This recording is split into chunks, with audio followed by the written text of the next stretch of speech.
नमस्कार, आप देख रहे हैं एनएमएफ न्यूज। मैं आपके साथ शबनम। पाकिस्तान टुकड़े टुकड़े हो गया है। पाकिस्तान इस वक्त धुआं धुआं हो गया है क्योंकि एक तरफ बलूचिस्तानियों ने पाकिस्तानी आर्मी के जवानों को टारगेट कर उन्हें उड़ाना शुरू कर दिया है। आईईडी ब्लास्ट लगाकर पाकिस्तान सैनिकों की जितनी भी गाड़ियां हैं उन्हें निशाना बनाया जा रहा है। लेकिन इससे बीच चौंकाने वाली खबर यह आई है कि तालिबान ने धमाकेदार एंट्री करते हुए पाकिस्तान के अंदर घुसकर पाकिस्तान की सेना को खदेड़ने का काम शुरू कर दिया है। जो चौकियां वहां बनी हुई हैं, जिनको कब्जा कर तालिबान जो है आगे बढ़ रहा था, पाकिस्तानी सैनिक जो है वहां टैंक लेकर उतर गए थे।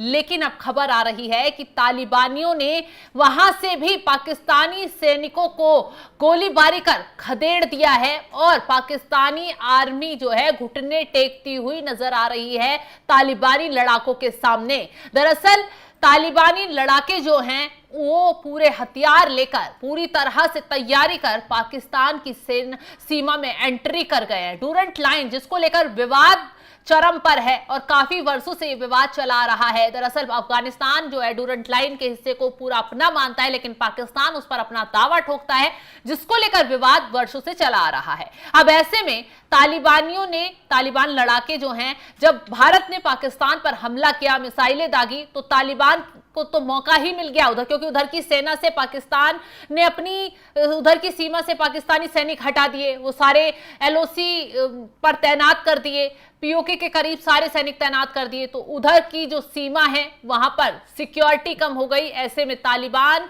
लड़ाकों को वहां घुसने का मौका मिल गया और बलूचों को भी पाकिस्तान के टुकड़े करने का मौका मिल गया। तो ऐसे में एक तरफ बलूचिस्तानी विद्रोह करते हुए कराची तक पहुंच गए हैं, तो दूसरी तरफ खबर यह है कि तालिबान के लड़ाकों ने बमबारी शुरू कर दी है, जिसके बाद से पाकिस्तानी सैनिक और पाकिस्तान सरकार की तरफ से अलर्ट जारी करते हुए कहा 2.5 लाख लोगों को तुरंत वहां से घर छोड़ने के लिए आदेश जारी कर दिया गया है। लोगों से अपील की गई है कि घर खाली कर वहां से तुरंत सुरक्षित जगहों पर निकलें, क्योंकि तबाही बड़े लेवल पर मच गई है।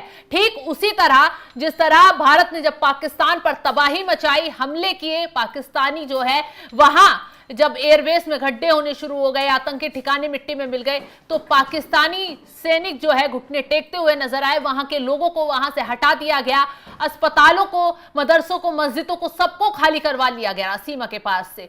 और ऐसे ही अब जब तालिबानी लड़ाकों ने हमला बोला है, बमबारी की है, तो 2.5 लाख लोगों को घर छोड़कर वहां से तुरंत हटने के लिए बयान जारी कर दिया गया है। बताया जा रहा है कि बलूचिस्तानी जो लोग हैं उनको पूरा सपोर्ट तालिबानियों का मिल रहा है और उसी की वजह से बलूचिस्तानियों ने वहां के बैंक पर कब्जा कर लिया है, वहां के पुलिस थानों पर कब्जा कर लिया है, पुलिस वालों को बंधक बना लिया है और भारी तबाही यहां देखने के लिए मिल रही है।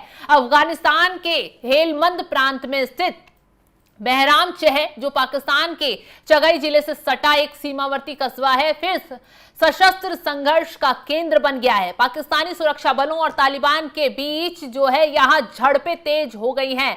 हालिया विवाद तब शुरू हुआ जब तालिबान ने अपनी सीमा को सुरक्षित करने के लिए नई चौकी बनाने की कोशिश की। इसे पाकिस्तानी बलों ने समझौते का उल्लंघन बताते हुए गोलीबारी शुरू कर दी। जवाब में तालिबान ने पाकिस्तान के चेकपोस्ट पर हमला बोला, मोर्टार दागे और चेकपोस्ट को ध्वस्त कर दिया। इस बढ़ते संघर्ष के चलते चगई जिले के 2.5 लाख से ज्यादा लोगों को पाकिस्तान की शहबाज सरकार ने तत्काल घर छोड़ने का आदेश दे दिया। तालिबान ने भी अपने नागरिकों को क्षेत्र खाली करने के लिए कहा है। इस स्थिति से ने पहले से ही बिगड़े पाक अफगान रिश्तों को और अधिक तनावपूर्ण बना दिया है। बहराम चेकपोस्ट डूरंट लाइन पर स्थित है। ये नशीले पदार्थों की तस्करी, हथियारों की आवाजाही और विद्रोही गतिविधियों के लिए एक अहम गलियारा माना जाता है।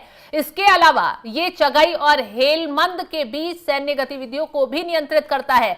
पाकिस्तानी सेना के लिए इसका नष्ट होना संकट पैदा कर सकता है।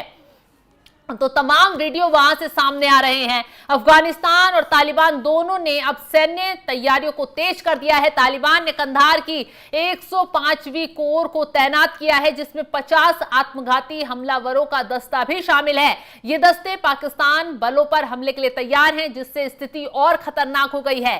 पाकिस्तान ने भी तालिबान के टक्कर देने के लिए अपनी सीमा पर फ्रंटियर कोर बलूचिस्तान को मजबूत किया और टैंक तैनात किए। आम लोग डर के साए में जी रहे हैं। इसकी बड़ी वजह पाकिस्तान सेना का सीमा छोड़कर भागना है। पाकिस्तान प्रशासन ने स्कूल, कॉलेज, अन्य सार्वजनिक स्थानों को बंद कर दिया है और अस्पतालों को हाई अलर्ट पर रखा है। स्थानीय अपनी सुरक्षा के लिए बम शेल्टर की तलाश कर रहे हैं। यह स्थिति 2023 के डेरा इस्माइल खान आत्मघाती हमले की पुनरावृत्ति जैसी लग रही है, जब तहरीके जिहाद पाकिस्तान ने सेना को निशाना बनाया था। तालिबान से भिड़ने के बाद पाकिस्तान सेना अपनी 4 चौकियां छोड़कर भाग गई थी। इसमें 3 चौकियां बहराम 6 के आसपास स्थित हैं। यहां मोटार हमलों के बाद पाकिस्तान सेना पीछे हट रही है। वहीं गोशरो पास चेकपोस्ट को भी पाकिस्तान सेना छोड़कर पीछे हट गई है।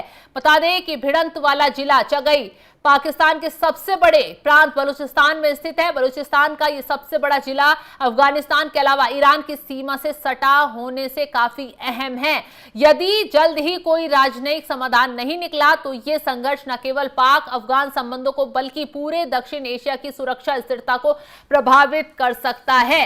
तो अब जो झड़प हो रही है अफगानिस्तान, तालिबान और पाकिस्तान की, वो एक बहुत गंभीर स्थिति पैदा कर रही है, क्योंकि जो चौकियां जो बनी हुई थी पाकिस्तान सेना की, उनको तबाह कर दिया गया है। और लगातार जो है अफगान तालिबान की जो लड़ाकू हैं वो आगे बढ़ रहे हैं और लगातार तबाही पाकिस्तान में मचा रहे हैं। और साथ ईरान का भी मिल रहा है, क्योंकि ईरान जो खुद आतंकवाद से परेशान है पाकिस्तान के, वो अपनी जो पाकिस्तान से सीमा लगती है वहां चौकसी बढ़ा रहा है। उसने वहां अपने सैनिक तैनात कर दिए हैं। तो पाकिस्तान जो है तीनों तरफ से घेर कर मारा जा रहा है। एक तरफ तालिबान उसको मरोड़ रहा है, तो दूसरी तरफ ईरान ने पाकिस्तान में तबाही मचानी शुरू कर दी है, और तीसरी तरफ भारत पूरी तरीके से पाकिस्तान में उसे बर्बाद करने के लिए खड़ा हो गया है। क्योंकि पाकिस्तान जो है आतंकवाद पालकर पूरी दुनिया के लिए खतरा बन रहा था, खतरा पैदा कर रहा था। पाकिस्तान जो है आतंकवाद को पनाह देकर अपने आप को बहुत धुरंधर समझने की कोशिश कर रहा था, लेकिन अब तमाम देशों ने मिलकर पाकिस्तान में तबाही मचा दी है। और सबसे बड़ी बात तो यह है, तालिबान जो है इतनी मजबूती के साथ जब खड़ा हुआ, जब भारत की तरफ से उसे द्विपक्षीय बातचीत वहां की गई, वहां की जो चीजें हैं उनको लेकर भारत ने सहयोग देने की बात कही। खुद विदेश मंत्री एस जयशंकर ने तालिबान के जो मंत्री हैं उनसे बातचीत कर सहयोग बढ़ाने की बात की। भारत का साथ मिलते ही तालिबान ने पाकिस्तान को तबाह करने का काम शुरू कर दिया है। फिलहाल जो तस्वीरें वहां से निकल कर आ रही हैं उसको लेकर आप क्या राय रखते हैं, कमेंट कर अपनी राय जरूर बताएं। तमाम खबरों की अपडेट के लिए आप हमारे साथ जुड़े रहें। नमस्कार।